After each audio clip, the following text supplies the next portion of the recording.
Yo, salut Mugiwara, c'est Chapeau de Paille, j'espère que vous allez bien. On se trouve aujourd'hui pour la review, donc double review des chapitres donc, de One Punch Man. Donc chapitre 57.2 et chapitre 58. Donc 57.2, ce sera une review un petit peu classique, donc là ce sera plutôt une review semi-live pour ceux qui se rappellent, donc avec deux chapitres, une review classique et donc suivi du deuxième chapitre qui sera plutôt une review live.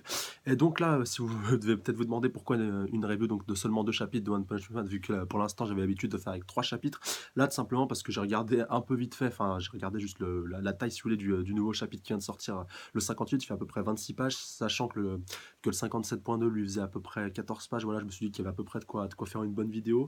Enfin voilà, assez d'informations assez bien condensées, sauf si c'est juste de la baston, là je me serais fait un petit peu douiller, mais bon, c'est pas très très grave en soi. Mais bon, je pense pas qu'on va être déçu au vu des derniers chapitres et particulièrement le 57.2. Donc, vite fait, juste avant de démarrer cette double review, donc cette review semi-live, simplement pour vous annoncer, donc pour ceux qui ne le sauraient pas encore, que le tome 1 de One Punch Man est sorti en France. Donc il est sorti, je crois, courant janvier, voilà, ça fait un petit moment. Mais bon, vu que j'avais pas fait de review depuis la sortie, en fait, ouais, c'est ma première review de One Punch Man depuis que le tome est sorti. Donc tout simplement pour vous signaler qu'il est trouvable un petit peu près partout dans tous les magasins. Si vous voulez le payer un petit peu moins cher, allez dans les grandes surfaces, vous regarderez au niveau du code barre. S'il a il a une nouvelle étiquette par-dessus, voilà, c'est souvent le cas s'ils font des rabais, vu que les différentes enseignes qui vendent des livres peuvent faire des rabais selon ceux qui décident. Et donc, des fois, les librairies un peu spécialisées décident de ne pas faire, si vous voulez, de réduction, mais ils ont le droit à 5%, je crois, de réduction sur tous les livres qu'ils proposent. Donc voilà, il y en a certains qui sont plus attractifs que d'autres, et puis il y en a qui pensent à l'oseille avant tout. Qu'est-ce que vous voulez que je vous dise? Mais bon, je voulais simplement vous signaler ceci. Ceci étant fait, donc on va directement démarrer la review du 57.2. Donc un chapitre de transition, je pense qui va permettre de faire le point donc entre la fin du combat entre Garou et puis comment il s'appelle, Bat de Métal, maintenant que j'y reviens. Et donc le début du tournoi, du tournoi de Saitama, du tournoi, ouais, un petit peu d'arts martiaux. J'ai hâte de voir d'ailleurs la gueule que ça aura, si ça va me faire, parce que ça me fait un peu penser au Tenkaichi Budokai, vu comment ça nous avait été annoncé avec les disciples. Enfin, on sait que Saitama remplace Charanko, qui est un disciple de Croc d'Argent qui a formé Garou. Voilà, ça me fait un peu penser à l'époque avec Tortue Géniale, avec Krillin, et puis Goku. Et donc, ça pourrait être très intéressant à voir.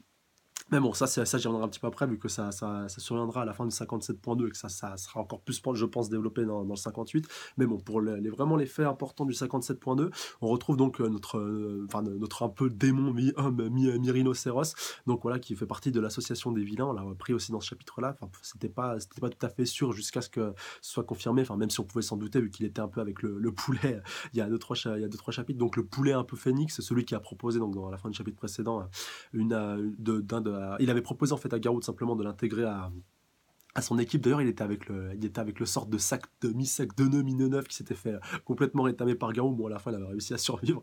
Mais encore une fois, ils étaient super bien dessinés. Donc, on va apprendre dans ce chapitre-là qu'ils font tous partie d'un seul et même bloc, donc de l'alliance des vilains. Et donc, ils ont décidé de mener plein d'attaques assez simultanées.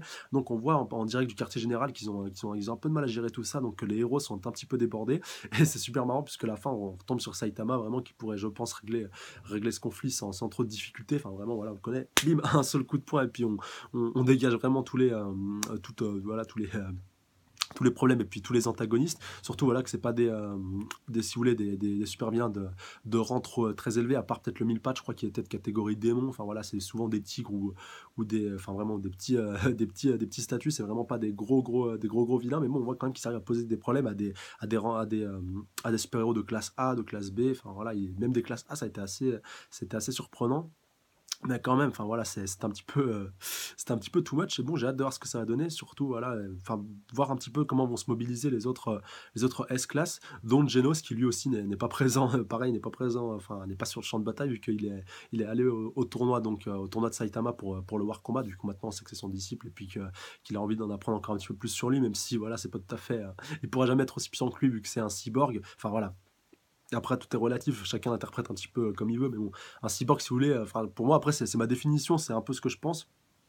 Un cyborg sera toujours un petit peu limité, à part s'il se rajoute des équipements, enfin voilà, des trucs enfin un petit peu too much, un petit peu supplémentaire, si vous voulez, voilà, qui va un peu dans la surenchère des équipements, mais comparé à un humain, voilà, ou à un guerrier, si vous voulez, voilà, fait d'os et de sang, un peu comme, du coup, un peu comme Saitama. Enfin, ça me fait beaucoup penser à Dragon Ball, le parallèle qu'on peut faire avec Dragon Ball par rapport aux Saiyans, par exemple, qui peuvent toujours un petit peu progresser, toujours continuer, alors qu'au final, un cyborg, ça reste un robot, quoi. Et un robot, ça peut être, tu peux le détruire, quoi. Enfin voilà, je sais pas, j'ai toujours eu ce genre de problème avec les cyborgs, bien que j'aime beaucoup de Genos, mais si je devais le comparer par exemple avec Garou, voilà, qui sont, on va dire à peu près deux personnages à peu près de statut à peu près semblables, d'ailleurs j'aimerais bien un combat entre les deux, ça pourrait être intéressant.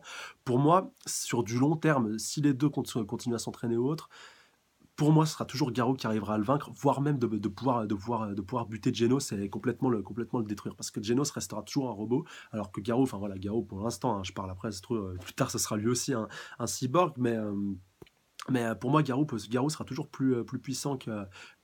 Enfin voilà, je sais pas, c'est vraiment ce sentiment que j'ai. Dites-moi pareil ce que vous en pensez dans les commentaires. Est-ce que vous pensez que si ce fight avait lieu entre les deux, par exemple, est-ce que Garou aurait l'ascendant ou est-ce que Genos pourrait le rétablir? Je parle dans l'état actuel des choses. Après, vous pouvez me dire, en se projetant un petit peu plus loin dans le manga et dans l'histoire aussi, si ça pourrait un petit peu s'inverser. Enfin, voilà, dites-moi vous avez dans les commentaires par rapport à tout ça.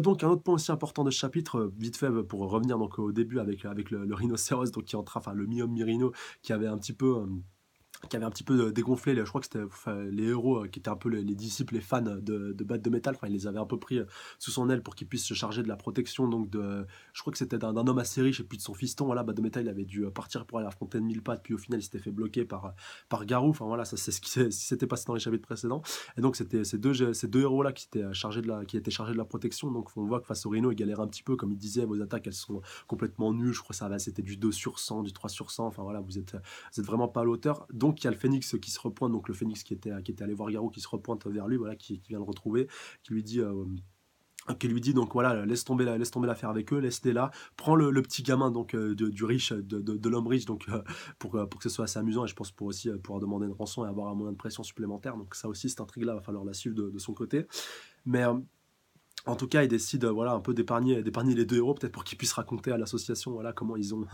comment ils se sont fait rétamer et comment leurs adversaires sont vraiment puissants. Mais on voit vraiment que toutes les attaques sont vraiment coordonnées. J'ai hâte de savoir qui c'est qui se cache derrière tout ça. Enfin, vraiment, qui c'est qui est à la tête de cette association de vilains, vraiment, cette association vraiment anti-héros, du coup, qui fait vraiment écho à ça.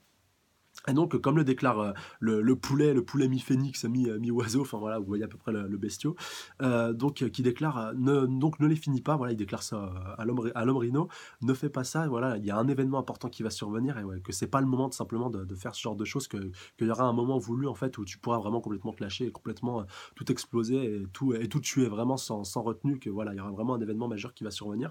Et donc voilà, ça fait soulever beaucoup de questions. Bon, j'y reviendrai, je pense, à la fin de cette review si on a des nouveaux éléments dans le 58, mais voilà, c'était quand même un fait assez important, je pense, à souligner. Donc pour revenir vite fait sur un autre point aussi important, c'est par rapport à Chevalier de Métal, donc qui est le S-Class donc de rang 6 qui était un peu en train de les affronter. D'où aussi en parallèle de ça, on apprend que le Mille-Pattes est lui aussi, enfin que l'apparition du Mille-Pattes que Bat de Métal devait affronter, son apparition elle était lui aussi voulue, que donc il est pas un peu livré à lui-même, si vous voulez, qu'il est parfaitement conscient de ce qu'il fait et de sa puissance et de ses mouvements, et que pareil, le poulet quand il lui dit maintenant replie-toi et tout, bah le gars, enfin le Mille-Pattes, voilà, se replie assez rapidement et assez efficacement. Enfin voilà, après à chaque fois qu'il se déplace, c'est vraiment super bien dessiné par Murata. Franchement, en animé, ça va rendre super bien, je pense, cette partie-là de cet arc, en tout cas. Et donc, un dernier point important par rapport à Chevalier de Métal, donc, qui du coup était enfin, on le sait pratiquement depuis le début du manga, enfin non pas depuis le début du manga, depuis à peu près la moitié, enfin quand il y a eu l'attaque un peu extraterrestre ou autre, que Saitama a été propulsé sur la Lune, et donc les S-Class ont tous combattu un petit peu ensemble. On sait donc que Chevalier Mécanique, voilà, qui est un petit peu le rang 9, je confonds tout le temps les deux, en plus c'est assez chiant, mais que Chevalier Mécanique donc avait averti Genos, donc que Chevalier de Métal donc était son ennemi, et donc il devait s'en méfier. Et donc voilà, on voit que Chevalier de Métal, malgré tout, il continue de vouloir poursuivre le Mille-Pattes, et donc on n'en apprend pas trop plus par rapport à ça. On ne sait pas s'il a réussi du coup à le poursuivre ou à lui placer un mouchard ou autre. Ça, enfin, le chapitre 57.2 s'arrête là-dessus, en tout cas par rapport à Chevalier de Métal. Mais il s'arrête vraiment le chapitre sur l'arrivée de Saitama qui se fait appeler. Donc lui était tranquillement au chiottes, je crois, dans sa loge en train de bouquiner un manga de Murata et puis de One, je crois. Enfin, on voit One sur la reliure du bouquin qu'il était en train de lire. Et donc pareil, voilà, il a juste le temps de récupérer sa perruque, vu que voilà, il est un petit peu cramé s'il y va sans perruque, et donc il se prépare pour aller à son fameux tournoi d'arts martiaux. Et donc on va voir directement dans le 58 de quoi tout cela retourne. Alors, donc, ça y est. Donc chapitre 85, alors on voit un speaker donc qui a une énorme banane, alors il me fait un petit peu penser, bon, même s'il a pas vraiment beaucoup de choses en commun, au speaker du Tenkaichi Budokai de Dragon Ball. Bon voilà, je pense qu'il va y avoir je vais faire beaucoup de parallèles avec le Tenkaichi Budokai de Dragon Ball, enfin au vu de ce qui se passe dans Dragon Ball Super, sans spoiler encore une fois, mais un petit peu pour teaser aussi, enfin voilà, si vous êtes fan de Tenkaichi Budokai, vous allez être servi dans DBS, j'en dis vraiment pas plus. Et donc, on va voir de quoi va retourner ce combat, ce tournoi, ce combat, enfin ces combats et puis ce tournoi, de voir un petit peu l'aspect que ça va avoir et puis et la tournure que vont prendre les événements. Donc oui, je disais le speaker qui me fait un petit peu penser à celui du Tenkaichi Budokai, bon bien qu'il soit un brin, mais bon avec les lunettes de soleil, avec le micro vraiment et avec de l'entrain et tout, enfin vous me direz c'est un peu le but d'un speaker, mais bon ça, je trouve que c'est un petit clin d'œil à Dragon Ball et c'est pas pour me déplaire. Donc il déclare: chers spectateurs, désolé de vous avoir fait attendre. Voici le 22e Super Fight. Punaise, ça en animé, ça va rendre super bien, je suis sûr. Enfin, franchement, s'ils mettent du bruit dans les stades, vraiment, enfin, qu'ils arrivent à recontextualiser et à imprégner, si vous voulez, dans l'épisode, les bruits qu'on peut entendre dans les stades, enfin, je sais pas, lors du K1 ou lors de gros tournois d'arts martiaux ou lors de gros combats de boxe, par exemple, aussi, ou lors de gros événements sportifs. Enfin, voilà, quand les stades sont blindés, ça pourrait être vraiment super intéressant. Donc, accueillons nos combattants du jour, et donc, on va voir tous les différents combattants de ce super fight. Punaise, j'allais failli dire Tenkaichi Budokai, ça aurait été un peu de l'abus de langage. Alors, on va voir tous les différents combattants. Alors, oui, avant de démarrer cette review, cette review live du coup, je pensais que ça serait super intéressant. Enfin après je suis pas tout à fait sûr de moi de ce qui s'était passé il y a 2-3 chapitres. Je me rappelle que quand Saitama avait manifesté le souhait de participer au Super Fight, je crois que c'était un petit peu pour pouvoir rencontrer Garou, et donc voilà, je voulais quand même repréciser que j'espérais vraiment que Garou allait participer à ce tournoi. Donc on va voir peut-être s'il est dans la liste des participants, mais que soit dans ce combat ou si ce tournoi est interrompu par Garou, que voilà, qu'on puisse avoir ce vrai fight, si vous voulez, de Saitama contre Garou, mais voilà, vraiment dans l'arène du super fight, ça serait super intéressant à voir. Donc, alors, un premier combattant, donc avec une coupe un petit peu en éclair, un petit peu allongée, donc avec un éclair sur la joue, donc apparemment, donc on a le nombre de participations des différents combattants, donc lui c'est sa première participation. Alors, c'est sa première participation, donc déclare le speaker, pardon. L'homme qui s'est classé 19e parmi les héros de classe A, celui qu'on appelle Max l'éclair, va-t-il pouvoir exécuter ses kicks explosifs même dans cette arène? Hyper Karaté Max. Je ne vise que le sommet. Donc voilà, il y a plusieurs héros qui vont participer. Donc le Garou, à mon avis, ça devrait peut-être potentiellement l'intéresser. Il faut voir comment tout ça va être mis en place. Après, ça peut peut-être un invité ou un arrivé de dernière minute, ou peut-être qu'il va éclater, ou peut-être qu'il pourra éclater.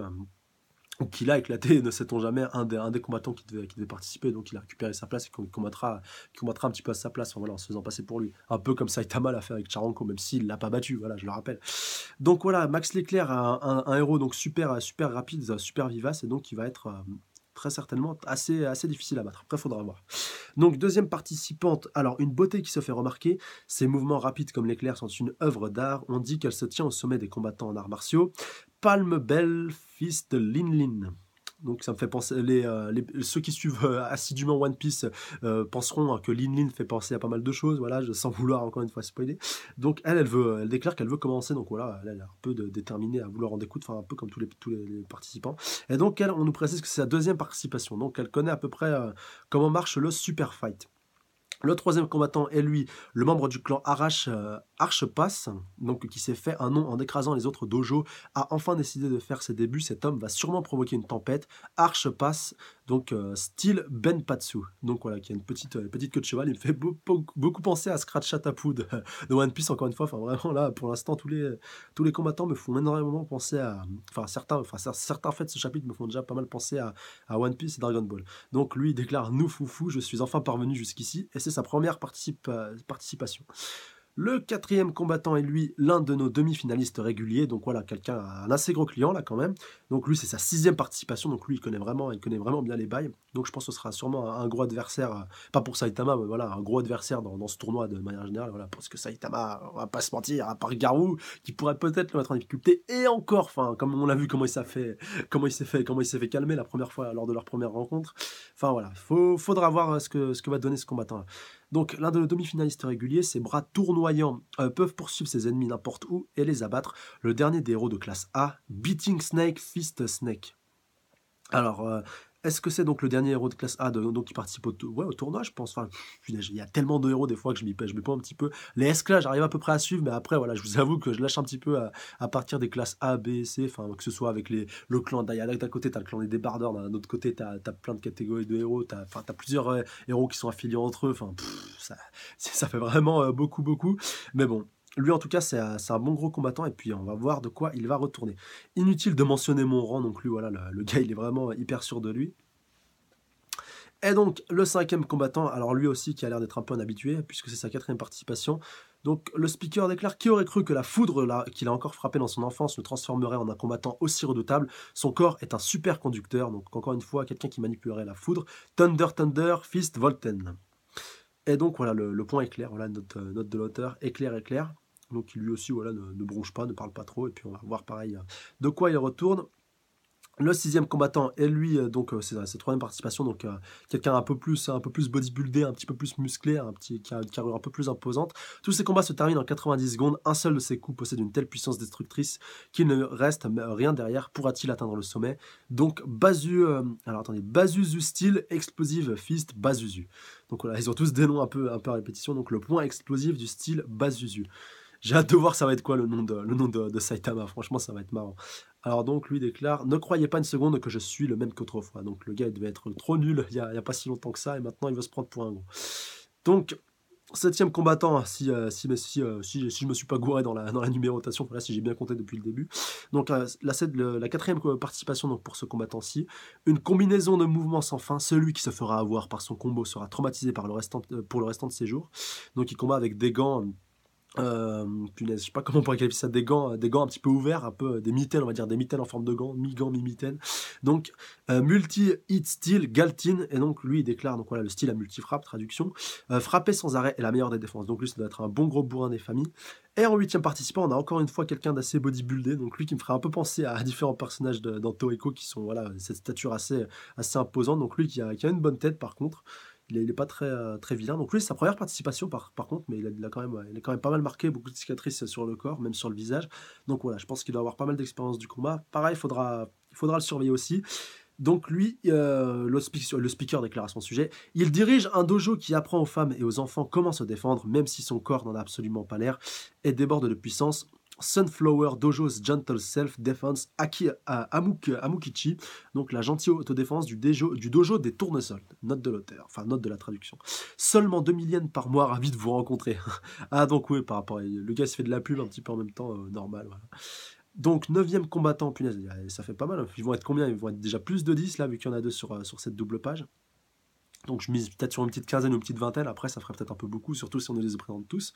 Donc le 9e combattant est lui, pour lui, donc c'est pour lui sa troisième participation. Donc notre combattant le plus lourd, mais malgré son poids, son saut en hauteur suivi d'un écrasement du corps, a envoyé d'innombrables adversaires à l'hôpital. Giant Steel Crushing Dave. Donc lui qui serait plutôt une sorte de sumo en force. Enfin, voilà, à part qu'il n'est pas en tenue de sumo, il est en bretelles, pantalon et bretelles et puis petite chemise.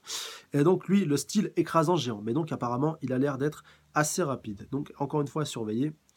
Et donc le 10e combattant est lui, le speaker dit à son propos qu'il sait analyser l'état psychologique de ses ennemis et en tirer avantage. D'après les rumeurs, une star parmi les étudiants en art. Psychoanalysis Martial Arts Rossi. Donc lui déclare: grâce à la psychologie et la logique, je débuterai une révolution dans le monde des arts martiaux. Et donc lui pareil, peut-être qu'il a l'air il mise peut-être pas tout sur la puissance et sur la force physique, mais plutôt sur l'intelligence, un peu comme dans l'art martiaux de l'aïkido.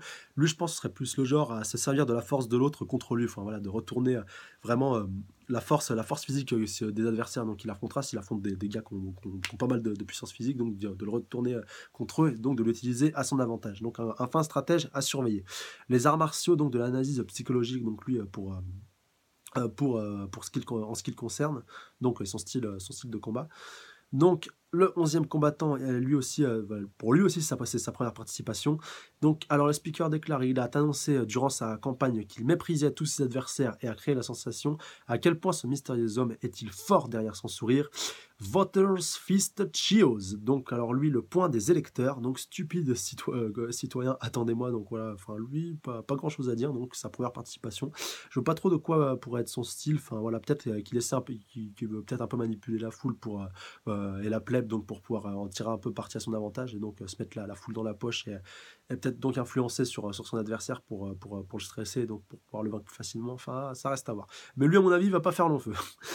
Alors, le 12e combattant, alors lui, donc utilise de puissants épices sur ses points, alors pour aveugler ses adversaires, ce n'est pas contre les règles, c'est assez surprenant, donc ce n'est pas contre les règles, nous sommes au Super Fight, Spice Fist Mantai, et donc lui, le point épicé, donc aujourd'hui ce sera du piment rouge, donc voilà, on voit qu'il a un beau piment sur son suite, et donc lui c'est sa 6e participation, donc voilà, un habitué du Super Fight, et donc un petit tricheur en herbe, donc qui ne doit pas avoir de puissance physique assez importante, mais bon, il faudra quand même encore une fois le surveiller, mais je pense pareil que celui-là non plus ne va pas faire très long feu, enfin j'ose l'espérer. Euh, alors attendez, donc 13e combattant, si je ne dis pas de bêtises. Alors un lutteur professionnel au style agressif, il est assez faible mentalement, alors qu'il vous plaît, ne le provoquez pas. Donc voilà, c'est un peu l'opposé de celui qu'on a vu tout à l'heure. Donc je pense que les deux vont s'affronter, voilà, il y a de fortes chances. Hein. Giga Pro Wrestling Jakumen, donc la lutte Giga Pro. Et donc lui déclare: je suis juste là pour faire de la promo, botter le cul de quelqu'un ou même l'insulter est un peu, ou alors quoi, est un petit peu insultant, un petit peu vexant. Enfin, faut voir un petit peu l'interprétation par rapport à ça. Et donc le 14e combattant qui lui a encore une fois un menton un peu en forme de fessier, ce qui n'est pas sans rappeler le tout premier chapitre et puis même le tout premier épisode de One Punch Man avec le petit gamin donc qui avait vraiment une tête de sans vouloir être vulgaire. Donc voilà, peut-être que c'est son père, peut-être que c'est quelqu'un de sa famille, enfin ça reste à voir. Donc lui est un petit peu stressé. Donc l'ancien élève du point d'eau briseur de rock a trouvé sa propre voie s'il réussit à gagner sûrement de nombreux disciples. Sourface style martial art Sourface pardon. Donc j'ai envie de vomir tellement je suis nerveux. Et donc on nous apprend à propos de lui donc les arts martiaux du style visage aigri. Donc lui quoi, ça doit être la victoire par intimidation. Enfin je sais pas, ça reste à voir. En tout cas doit avoir un style de combat assez particulier. Et donc lui c'est aussi sa première participation. Et donc, on va continuer avec le 15e participant, donc, qui lui était, punaise, lui, 7e participation, je crois que c'est un record. Donc, lui, à mon avis, sûrement un candidat assez important à se méfier. Donc, 7e participation d'affilée, ah ouais, quand même. Celui qui ne sait pas quand s'arrêter commence aussi à gagner des fans. Espérons qu'il surmontera enfin le premier tour. Ah ouais, quand même. Et the first rushing still Zakos. Donc, ouais, lui, s'il passe pas le premier tour, ça doit être un beau parleur, mec. Et qui doit se faire coucher assez facilement. Donc je me suis entraîné comme un malade pour aujourd'hui, je dois gagner pour pouvoir la demander en mariage. Ah ouais, d'accord, je vois c'est un petit peu la starlette, mais qui a juste que de la gueule, quoi. Et donc voilà, son style, c'est le style du foncé tête baissée. Donc pas étonnant qu'il ait autant de participation, je pense. Et donc le 16e participant, donc on le connaît, c'est Saitama, et donc on va voir ce qu'ils vont dire par rapport à lui. Donc il lisait un manga dans la salle d'attente et nous a fait parvenir une note qui disait: prière de ne pas me frapper sur la tête, c'est-il seulement où il est. Donc mais n'importe qui peut entrer en ayant un ticket, c'est le Super Fight. Donc Water Polo Carbonated Fist Charanko. Pourquoi il commence déjà à me siffler? Donc voilà, il se fait un petit peu huer, je pense, par une partie du public. Enfin voilà, il a une tête un petit peu encore plus simplette avec sa perruque dessus. Donc Hoyt, c'est pas Genos le héros de classe S, il est intéressé par les arts martiaux. Donc voilà, Genos qui est dans les publics, dans le public et donc qui lui aussi applaudit son sensei et son maître. Et donc tout le monde est un petit peu surpris de le voir applaudir, qu'il est connu maintenant qu'il est un classe S. Et donc, alors, un 17e combattant, apparemment, Saitama n'était pas le dernier. Donc, l'homme le plus fort de l'histoire du Super Fight, celui qu'il a déjà gagné 2 fois dans le passé. La chose la plus effrayante chez lui, c'est de voir comment ses combats ont tourné en massacre à sens unique, c'est au-delà du cruel. Et donc, il a sans aucun doute eu une rude concurrence, mais c'est un fait qui n'a toujours pas montré de quoi il était vraiment capable. L'homme qu'on appelle Oni, Dark Hell Assassination Bakuzan. Je vais te donner du sens à ma victoire aujourd'hui. Donc voilà, c'est sa 3e participation quand même. Donc il a gagné les 2 premiers Super Fights auxquels il a participé, donc ce qui n'est pas rien. Et donc lui, c'est l'assassinat de l'enfer noir, son style de combat. Donc pareil, lui, bien chara-designé, mais je suis sûr que Murata et One vont nous troller en lui faisant affronter Saitama au premier tour et qui va se faire littéralement déglinguer. Et donc il y aura sûrement des combattants parmi ceux qu'on a vus qui seront bien plus puissant donc, que lui, je pense. Et maintenant, celui qui incarne la puissance comme nul autre, après 7 tournois, il est enfin de retour. Une légende qui a remporté 4 tournois consécutifs. Ah ouais, donc voilà, il y a encore un autre gros bonnet, donc le 18e combattant, qui va lui aussi faire son apparition. Donc déjà, on aura deux vainqueurs de Super Fight qui seront présents. Donc lui, c'est Void Fist Suryu, donc quelqu'un d'assez jeune apparemment. Ouais, ouais, donc lui, voilà, pareil, un petit peu... voilà, il a l'air d'être un petit peu, enfin un petit peu jeune, et un petit peu pareil sûr de lui. Enfin, il a pas l'air de trop douter. Il a le sourire aux lèvres. Et donc lui, son style de combat est le point du vide. Donc voilà, pareil, ce sera certainement quelqu'un de très important à surveiller. Et donc lui, c'est sa 5e participation. Donc on dit qu'il a voyagé pendant les 3 dernières années et il nous a même dit qu'il ne visait que l'argent du prix cette fois-ci. Ah, cette fille est mignonne, donc lui, voilà, ça a l'air d'être encore une fois un bon dandy. Ne pas punaise, ne pas se soucier des rangs ou des noms est ce qui le rend fort. Cependant, on peut voir Bakuzan en arrière-plan, donc celui qui a été présenté juste avant, qui avait gagné les deux précédents Super Fight, enfin les deux ou trois, je me rappelle plus. Donc Super Fight, et donc on voit qu'il le regarde un petit peu de loin et qu'il avait vraiment envie d'en découdre avec lui, donc il est impatient, je pense, de l'affronter. Mais bon, soit il va se faire troller au premier tour par lui, soit par Saitama. Enfin, on va voir. Ça va être, ça va être beau à voir, je pense. Et donc, Bakuzan participe aussi, voilà, cette fois, donc au Super Fight. Voilà, les deux participent en même temps. Si ces deux-là s'affrontent en finale, nous pouvons nous attendre à un sacré affrontement. Alors, c'est Suliu. Si j'arrive à le tuer, ça devrait faire de moi le plus fort. Donc voilà, on voit qu'il est vraiment remonté à bloc. Donc, il déborde de soif de sang. Voit Suliu, ce type veut ma peau. Mais je veux juste me battre contre le précédent champion. Ah, donc, ah oui, voilà, il est simplement revenu au tournoi pour pouvoir l'affronter. Et donc, oui, parce que maintenant, enfin, punaise, maintenant, j'avais un petit peu zappé, donc c'était Garou qui avait gagné donc, le précédent tournoi, vu qu'en étant masqué, voilà, vu qu'il avait un masque de renard sur sa tête, donc c'est pour ça quand les gens le croisent dans la rue, ils le reconnaissent pas, ils le reconnaissent pas, si vous voulez, directement. Mais donc, il avait vraiment littéralement éclaté tout le monde. Et si Garou... Oh, il y a Garou! Yes! Ah non, punaise. Ah, il faut qu'il participe. Je veux Garou dans ce tournoi. Je veux voir Garou y éclater tout le monde. Alors là, ça va être du très très lourd. Allez, allez. Vite fait, là, je crois qu'il est devant le stade. Il faut qu'il participe. C'est pas possible autrement. Je veux voir Garou combattre. Alors... Et pendant que je suis là, je veux juste me battre contre des types puissants. Et voilà pour nos 18 combattants que le 22e Super Fight commence. Non, mais... Allez, je croise les doigts pour qu'un des combattants se désiste et donc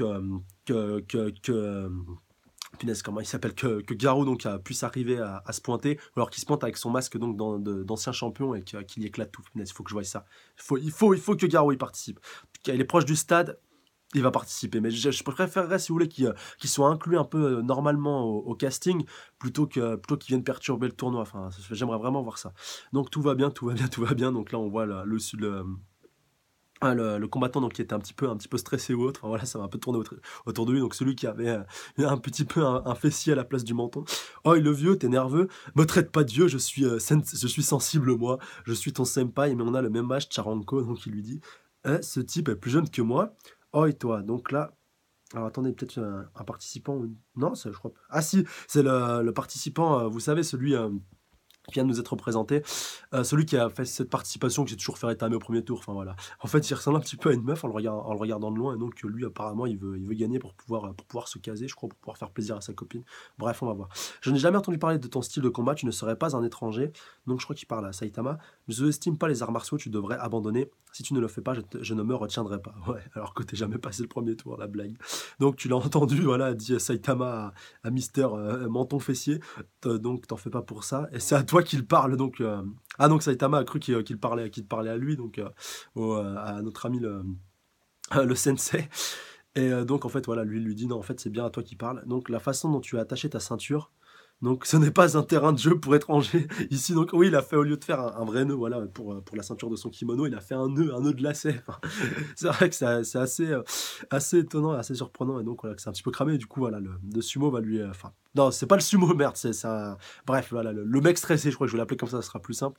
Donc tu ne peux même pas attacher ta ceinture sérieusement. Donc il lui rattache sa ceinture, là, elle est quand même malgré tout assez sympa. Sauf s'il a sauf s'il a une sale idée derrière la tête, faut voir. Le Super Fight est punaise, le top des tournois d'arts martiaux non conventionnels. Les tickets des participants ne sont distribués qu'aux dojo reconnus. Ils sont libres de donner le ticket à quelqu'un d'autre, cela dit. Où as-tu obtenu le tien? Donc voilà, le, le Mister un petit peu, le Mister qui se la pète, voilà, lui demande un petit peu, il est un petit peu surpris. Donc il fait aussi partie du dojo du point d'eau briseur de rock. Un type comme lui, je vois que le niveau a bien baissé. Quoi. Donc voilà, le dojo de Croc d'Argent, donc je le rappelle, voilà, qui est le troisième S-Class. Donc cette fois, Bang doit faire partie des juges spéciaux. Ah, donc il sera présent, mais qui sait, peut-être qu'il ne se montrera pas du tout. Et donc, Maître Bang, vraiment. Ah, donc lui, c'est un ancien du. Punaise, je viens d'atterrir. En plus, ça aurait dû me faire tilt tout à l'heure avec le dojo de Briseur de Rock. Donc, lui, c'est un ancien disciple, je pense, un ancien disciple donc de Maître Bang et donc de Croc d'Argent. Donc, voilà, qui devait être un de ses anciens disciples. Donc, peut-être qu'il s'est fait éclater par Garou il y a déjà un petit moment. Mais visiblement, il n'avait pas l'air de connaître Charanko, vu que Charanko était le dernier disciple de Croc d'Argent. Et donc, je crois pas que peut-être ils ont dû se croiser, enfin se croiser de loin et donc si vous voulez, ne pas rentrer en même temps dans le dojo de Croc d'Argent. Donc, même l'homme que l'on appelle le plus grand trésor des arts martiaux se fait vieux à ce qu'il semblerait. Et donc, lui, il se marre, mais mon pauvre gars, mais Croc d'Argent, mais il t'éclate, mais 10 fois, franchement. Même à 80 piges, et toi dans la fleur de l'âge, je suis sûr qu'il l'éclaterait. Ça a l'air d'être vraiment un beau parleur, j'espère vraiment qu'il va se faire éclater, mais bien comme il faut.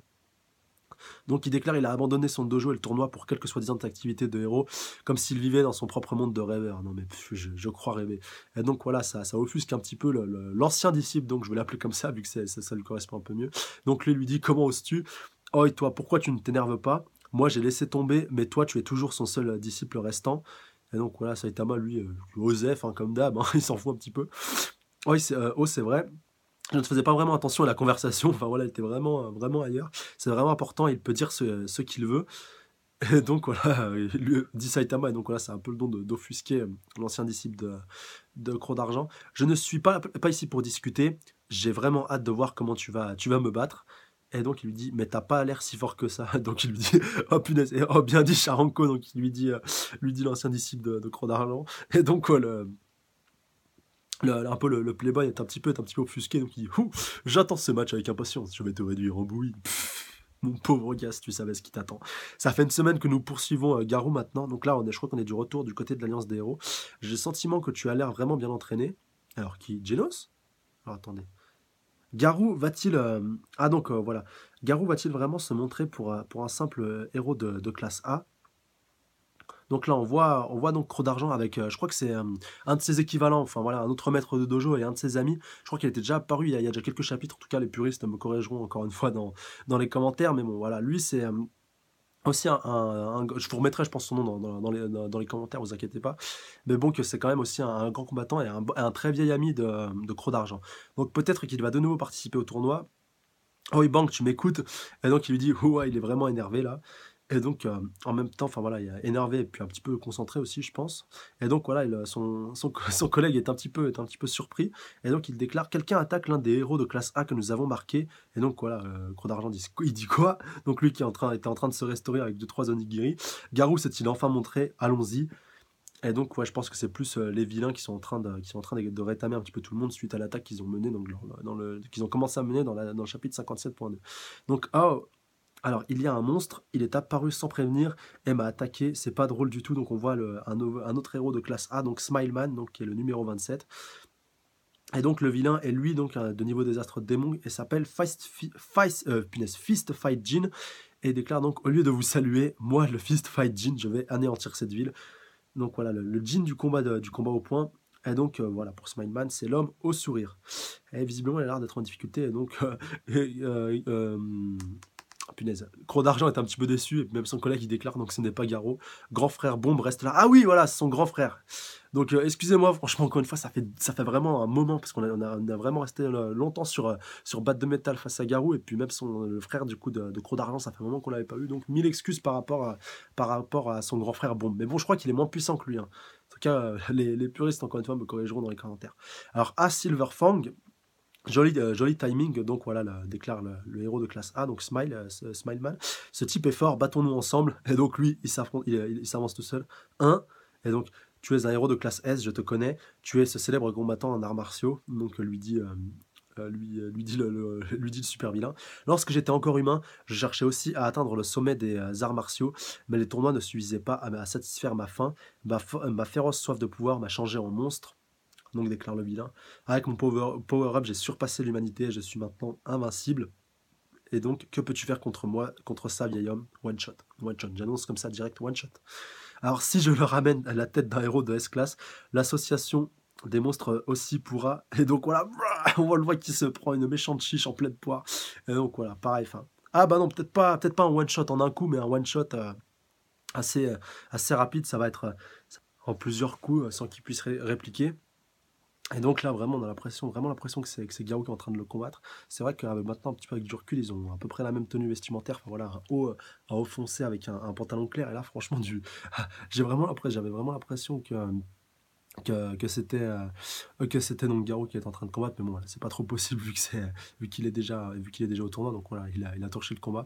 Et donc, comme lui déclare donc Bang, allons retrouver Garou avant qu'il ne devienne ainsi. Donc voilà, enfin qu'il devienne enfin, aussi mauvais, je pense, en un instant si fort. Bref, voilà, donc déclare Smileman, et puis donc il laisse, il regarde un petit peu l'état complètement explosé, complètement démembré du corps donc du vilain qui vient de se faire littéralement rétamer. Donc il se demande d'où est sorti ce monstre. J'ai cru l'entendre bafouiller quelque chose avant de mourir. Et donc, alors, nous allons à présent, donc on retourne du côté du Super Fight, donc avec les combats qui ont démarré. Nous allons à présent commencer le premier round de Max vs Lin Lin, prêt, combatté. Donc Max et Lin Lin qui sont les deux premiers protagonistes qu'on nous a montrés. Donc ce qui sous-entend peut-être que tous les combattants qu'on a vus, vraiment c'était les uns après les autres sur une seule page, que chaque combattant qu'on a vu par page, ils vont s'affronter en un contre un. Donc vraiment les uns à la suite des autres. Et donc Saitama, pareil, il risque donc d'affronter le petit Playboy donc, qui se ferait tamer à chaque tournoi, donc directement au premier tour, et donc il ne pourra pas passer au prochain tour, visiblement. Enfin, en tout cas, s'il prend Saitama, c'est quasi sûr et certain. Et donc le chapitre se termine là-dessus. Donc encore une fois, bah voilà, du très très lourd. Là, on a vraiment deux intrigues qui ont un petit peu démarré, vraiment deux intrigues bien distinctes qui ont démarré, enfin même trois avec Croc d'Argent qui est toujours à la recherche de Garou. Bon, à mon avis, il n'a pas tardé à remonter la piste et arriver à se rendre et donc se rendre au Super Fight pour rencontrer Garou, en tout cas quand il se sera manifesté, je pense. Et en tout cas, ça promet du très très lourd, surtout si le maître, l'ancien maître, l'ancien maître et puis le disciple s'affrontent, ça pourrait donner un très très beau combat. Et pareil pour Saitama, s'il se retrouve encore une fois affronté, enfin vraiment enfin que Garou ce coup-ci sache un petit peu à qui il a affaire. Et donc voilà, qu'il se fasse pas rétamer vraiment comme ça avait été la dernière fois en se prenant une petite tape derrière la tête. En tout cas, voilà, ça annonce du très très long dans les prochains chapitres. Enfin, donnez-moi vos pronostics pour ce premier combat, en tout cas, entre Max et Lin Lin. Qui pour vous est votre favori? Moi, je pencherais quand même un petit peu plus pour Max. Après, faut voir. Lin Lin a un peu l'expérience pour elle, vu qu'elle a plus participé au tournoi. Mais bon, faudra quand même voir. Faudra voir tout ça. Et donc, à surveiller. Donc, comme d'habitude, n'hésitez pas à me laisser dans les commentaires. Surtout, mettez un petit pouce bleu si ça vous a plu. Commentez, partagez surtout. Abonnez-vous à la chaîne pour plus de reviews. Laissez-moi vos avis par rapport à tout ça, par rapport à la suite du manga, comment tout cela va évoluer, à la fois en parallèle donc ce super fight qui va progresser, vraiment comment la progression va s'établir, si vous voulez, on aura un combat tous les chapitres ou plusieurs combats, enfin voilà, comment Murata et One vont gérer, si vous voulez, l'avancement du manga et la progression de l'histoire. Et en parallèle de ça aussi, l'intrigue qui est en train un peu plus de s'étoffer, avec l'opposition donc entre l'alliance des héros et donc l'alliance des anti-héros et des vilains, donc nouvellement formée avec pas mal de monstres et pas mal d'attaques qui sont menées un petit peu en simultanément dans toutes les grandes villes du monde de One Punch Man. Et donc avec l'alliance d'héros qui est pas mal débordée, plus les S-Class donc qui ne sont pas donc disponibles, à la fois donc des fois déjà Croc d'Argent, bon aussi Saitama, et puis aussi donc Genos qui aurait franchement des choses plus intéressantes à faire, je pense, que de regarder Saitama, surtout que ça sert pas des masses à grand chose. Enfin, voilà, c'est pas grâce à ça qu'il va réussir à progresser, enfin je pense, en tout cas c'est mon avis par rapport à tout ça, mais bon, on verra tout ça. Donc sur ce, je vous laisse, laissez-moi vous aller dans les commentaires par rapport à tout ça, prenez soin de vous, salut à tous, sayonara.